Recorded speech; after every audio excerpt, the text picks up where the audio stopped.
Мектеп шәкірт тәрбиелейтін орта болса, оның жүрегі мұғалім. Өмірдегі көп мамандықтардың ішінде жан-жақты, білімділікті, шеберлікті, икемділікті, мейірімділікті, ерекше шәкіртжандылықты қажет ететін де ұстаздық. Жақсы ұстаз атану, оны қадірлеп қастерлеу, арындай таза ұстау әр мұғалімнің борышы. Мен үшін менің мамандығым дүниедегі ең ізгі, ең қадірлі мамандық. Ұстаз болу жүректің батырлығы, ұстаз болу сезімнің ақылдығы, ұстаз болу мінездің күн шуағы, ұстаз болу адамның асылдығы, деп ақиық ақын Ғафу Қайырбеков жырлағандай, ұстаз мақтан тұтар киелі мамандық. Осындай мәртебелі мамандық иесі болғаным үшін өзімді бақытты сезінемін.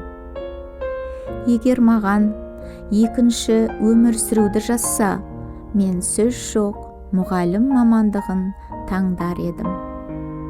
Өйткені өлең сөзді өрнектеген ақын да, қаламы қарышталған жазушы да, егін еккен егінші де, тігін тіккен тігінші де, түрлі жаңалықтармен таң қалдырып жүрген ғалымдарымыз да, бәрі ұстаздан тәлім алған.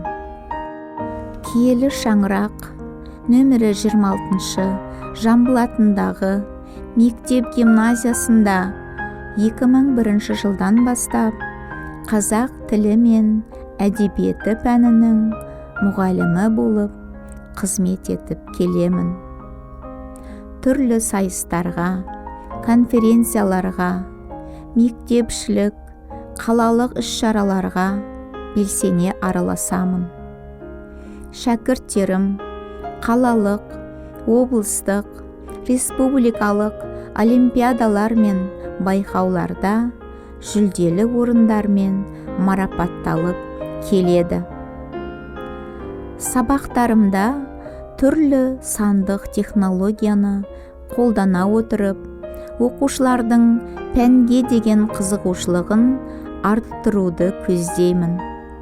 Атап айтар болсам, Флиффити, Падлет, Портваль, Кахот платформаларында түрлі ойын сұрақтар мен тест тапсырмаларын жасап, балаға ұсынудан жалықпаймын.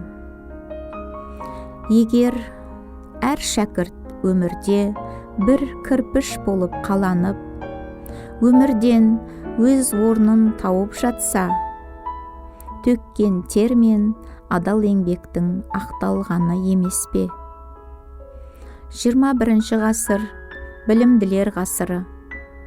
Ендеше баланың екінші ата-анасы, болашаққа айқын жол сілтер ақылшысы бола білген мұғалім, мейірімге толы жүрегімен, бойындағы білімімен, парасатымен талай шәкіртті ақылды, мәдениетті, интеллектуалды өрісі кең, заман талабына сай жан-жақты, ақпараттандырылған, бәсекеге қабілетті, заманға еркін енетін белсенді ұрпақты тәрбиелеп, мәртебелі мамандық иесі бола беретініне мен сенімдімін.